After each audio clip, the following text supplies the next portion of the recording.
क्या आप जानते हैं इंडिया में कैमरा सबसे पहले कब आया? इंडिया में कैमरा 1855 के अंदर आया था. Yet it was Maharaja of Jaipur Ram Singh II who made the use of camera fashionable in 1866.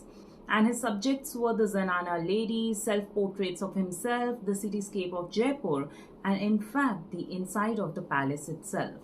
आज से पहले जनाना की औरतों को कभी नहीं देखा गया था. This was the first time that the women were being photographed for the world.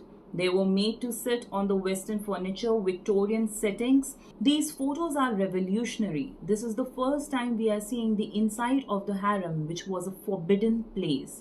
Maharaja Ram Singh also clicked शायद से दुनिया की सबसे पहली सेल्फी. उनकी सेल्फ पोर्ट्रेट इमेजेस के अंदर he is seen as a monk, as a sheer white saint. He is seen as a Rajput warrior, as a Western gentleman. These images present us a very unique view into the royal family of Jaipur. He is known as the photography prince of India. He revolutionized the way we saw the royal family. In 1984, around 2,000 glass prints of these images were discovered and around 105 albums. These images are still in display in the City Palace of Jaipur. This was Best of Indian History. Follow EIH to know more.